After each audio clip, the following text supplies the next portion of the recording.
सभी स्टूडेंट्स को नमस्कार बेटा। और हालांकि लेट हो गया मैं, लेकिन समकालीन भारत जो है contemporary India BA part third और सेकंड पेपर है आप लोगों का। और इसके कुछ टॉपिक्स जिनको मुझे लगा कि आप लोगों के साथ शेयर करना चाहिए, तो उनको मैं शेयर कर रहा हूँ। और इस वीडियो में हम लोग 3 चीज़ों को लेकर के डिस्कस करेंगे। भारत की विदेश नीति के तत्व, पूरा foreign element of foreign policy यानी तत्व विदेश नीति के। और इसके अलावा इसी में हम लोग डिस्कस करेंगे आपके सार्क, और इसी के अंदर हम लोग डिस्कस करेंगे सार्क के अतिरिक्त एक और चीज़ है, एक और टॉपिक आप लोगों का दिया हुआ है, वो है गुट निरपेक्षता यानी नॉन अलाइनमेंट मूवमेंट। तो ये 3 चीज़ है। मैं लगभग 5-7 वीडियोज़ में जो है 10-10, 12-12 मिनट के वीडियोज़ में आप लोगों के साथ ये चीज़ें साझा कर दूंगा। और बहुत सिंपल तरीके से देखिए, भारत की विदेश नीति भारत की विदेश नीति की जो है उस पर किसका प्रभाव रहा, क्या हुआ, ये सारी चीज़ें जो है कई बार इम्पोर्टेंट बन जाती है। मेरा ये मानना है कि आप लोग जब इन चीज़ों को पढ़ें तो एक चीज़ को बहुत अच्छे से गौर से देखें कि भारत की विदेश नीति जो है, एक तो इंट्रोडक्शन में आप ये लिख लेना कि भाई भारत जो है एक उपमहाद्वीप की तरह ट्रीट करता है जो 3 ओर से समुद्र से घिरा हुआ है। और जो इसकी भौगोलिक स्थिति है वो थोड़ी ऐसी है कि भारत के जो है पश्चिम में पाकिस्तान है, और उत्तर और पूरब में चाइना है, और उनके साथ हमेशा कॉन्फ्लिक्ट रहते हैं। अफ़गानिस्तान में काफ़ी समस्याएं हैं। इधर साउथ में आप जाओगे तो श्रीलंका है, और श्रीलंका में भी कई इंसर्जेंसीज रहती है। बांग्लादेश में कई समस्याएं, मतलब भारत की विदेश नीति की कई समस्याएं हैं। और उसी के आधार पर 2 चीज़ें हैं जिनको आप फोकस कर सकते हो। हालांकि सिलेबस में सिर्फ तत्व दे रखे हैं तो तत्व भी पूछे जाएंगे, लेकिन यदि आपसे पूछ ले कि विदेश नीति के निर्धारक, एक तो दो क्वेश्चन बनते हैं। एक तो निर्धारक तत्व, मतलब भारत की विदेश नीति के निर्धारक तत्व क्या है, डिटर्मिनिंग फैक्टर जिनको बोलते हैं। और एक जो है बनता है एलिमेंट्स। तो मैं पहले जो है तत्वों को तो बस पॉइंट्स में बता देता हूँ। देखिए, भौगोलिक तत्व निश्चित तौर पर ज्योग्राफिकल एलिमेंट्स, तो ज्योग्राफिकल फैक्टर है भौगोलिक। और इसके अलावा गुटबंदियाँ, आप सबको पता ही है कि किसी न किसी के साथ अलाइनमेंट होता है तो गुटबंदियाँ। और इसके साथ ही जो है एक पॉइंट और है, विचारधाराओं का इम्पैक्ट है। देखो, भारत के ऊपर ढेर सारी जो है विचारधाराएं हैं, और उसी के आधार पर जो है हमारी फॉरेन पॉलिसी जो है डेवलप हुई है। जैसे गांधीवादी है, बुद्ध की विचारधारा है, अशोक की है, तो उसी हिसाब से नेहरू की है। तो इसीलिए हम अहिंसा को बहुत फेवर करते हैं। इकोनॉमिक फैक्टर भी विदेश नीति के निर्धारक तत्वों में एक चीज़ है। और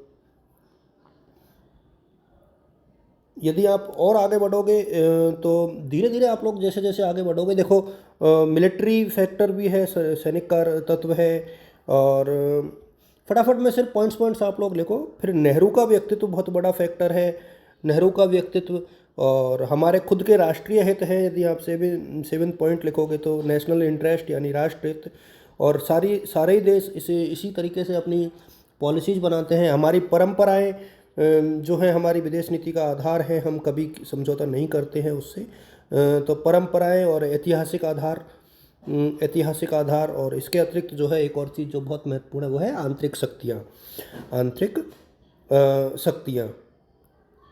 तो ये जो है ये भारत की विदेश नीति के बेहद इम्पोर्टेंट तत्व हैं। अच्छा, अब मैं बताऊं कि भारत की विदेश नीति की विशेषताएं, या ये 2 तरीके से क्वेश्चन पूछा जाएगा। भारत की, वो तो ऊपर के निर्धारक तत्व थे, भारत की विदेश नीति के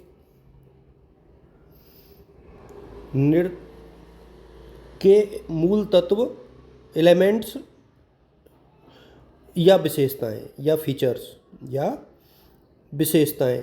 अब ये पॉइंट्स आप लोग देख लोगे तो ये बहुत शानदार क्वेश्चन बनेगा, और फ्लो चार्ट का ज़रूर प्रयोग करना। देखिए, नॉन अलाइनमेंट मूवमेंट, सबसे पहले तो गुटनिरपेक्षता की नीति। भारत किसी भी समूह का हिस्सा नहीं है न। इवन जब विश्व दो ध्रुवों में बटा हुआ था अमेरिका और रूस में, तब भी भारत ने जो है गुटनिरपेक्षता का पालन किया एक प्रकार से, और इसलिए भारत की गुटनिरपेक्षता जो है एक प्रकार से सार्वभौमिक गुटनिरपेक्षता है, जहां उन्होंने इसका पूरा पूरा पालन जो है करने का प्रयास किया है। पंचशील के सिद्धांत, पंचशील के सिद्धांत ये शांतिपूर्ण सह अस्तित्व के ऊपर है, और इसीलिए जो है डॉक्ट्रिन ऑफ पंचशील जो है, जो 5 सिद्धांत नेहरू जी के टाइम पर आए थे, वो इसी पर बेस्ड थे। और इसके अतिरिक्त जो है शांति की विदेश नीति, भारत ने कभी युद्ध को, जब तक सामने वाला आक्रमण नहीं करे तो भारत जो है डेफिनेटली जो है पीसफुल कंट्रीज है, तो पॉलिसी ऑफ पीस ये हमेशा से रही है भारत की। इसके अलावा मैत्री और सह अस्तित्व की, मतलब फ्रेंडशिप हमारी हमेशा पड़ोसी देशों से रही है, मतलब एक दूसरे के साथ मैत्री एंड एवं सह अस्तित्व, सह अस्तित्व की नीति। और इसके अतिरिक्त यदि और थोड़ा सा आगे बढ़ोगे आप, तो इसको आप policy of friendship and peaceful coexistence और policy to act as a mediator, यानी मध्यस्थ की भूमिका भारत ने हमेशा कई बार कई देशों के मध्य निभाई है। तो मध्यस्थ की भूमिका ये भारत की विदेश नीति का महत्वपूर्ण तत्व है एक प्रकार से। और इसके अतिरिक्त पंचशील ऑलरेडी हो ही चुका है। और साधनों की पवित्रता, मतलब पीसफुल मीन्स, साधनों की पवित्रता, मतलब भारत ने कभी भी ऐसे तत्वों का फेवर नहीं किया है जिसमें मॉरल ग्राउंड पर भारत कभी कमज़ोर पड़े। और इम्पीरियलिज्म और रेसिज्म का विरोध, यानी कभी रंग के आधार पर और साम्राज्यवाद का विरोध किया है, तो साम्राज्यवाद और रंग भेद का विरोध ये भारत ने शुरू से ही किया है। और जब अफ्रीका के साथ भेदभाव होता था, तो भारत पहला देश था जिसने इस इशू को बहुत मजबूती के साथ रेज किया और विरोध किया था। और संयुक्त राष्ट्र संघ का समर्थन, ये भारत की एक बहुत महत्वपूर्ण बात है कि संयुक्त राष्ट्र संघ का भारत हमेशा से समर्थन करता आया है। इसके अतिरिक्त जो है निशस्त्रीकरण यानी डिसआर्मेंट, हालांकि भारत ने डेफिनेटली जो है हथियार बनाए हैं, लेकिन वो अपनी रक्षा के लिए बनाए हैं, वो किसी के ऊपर आक्रमण करने के लिए नहीं। तो निशस्त्रीकरण पर बल भारत हमेशा से ही देता आया है। और यदि और आप लोग पॉइंट लिखोगे तो इसमें यह है कि दक्षिण दक्षिण सहयोग, यानी दक्षिण दक्षिण सहयोग पर बल, ये भारतीय विदेश नीति का महत्वपूर्ण सहयोग पर बल।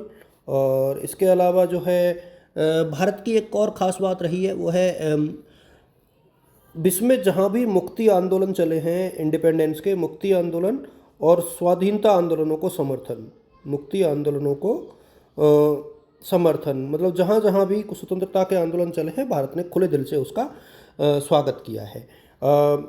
और आप अपने जहाँ से भी आप लोग पढ़ रहे हो वहाँ से थोड़ा सा इसको और देख लेना, मेरे सामने ये पर्याप्त है। और एक चीज़ और, आप विश्व शांति को बढ़ावा देना, विश्व शांति का अग्रदूत, बस इतना सा आप लोग इसको कर लो। और अगले वीडियो में जो है 2 टॉपिक और मैं, ये 8-8 10 मिनट से कम के वीडियो आज मैं अपलोड करूँगा और फटाफट अपलोड करूँगा जैसे ही आप इसको देख के कंप्लीट होंगे। Thank you so much.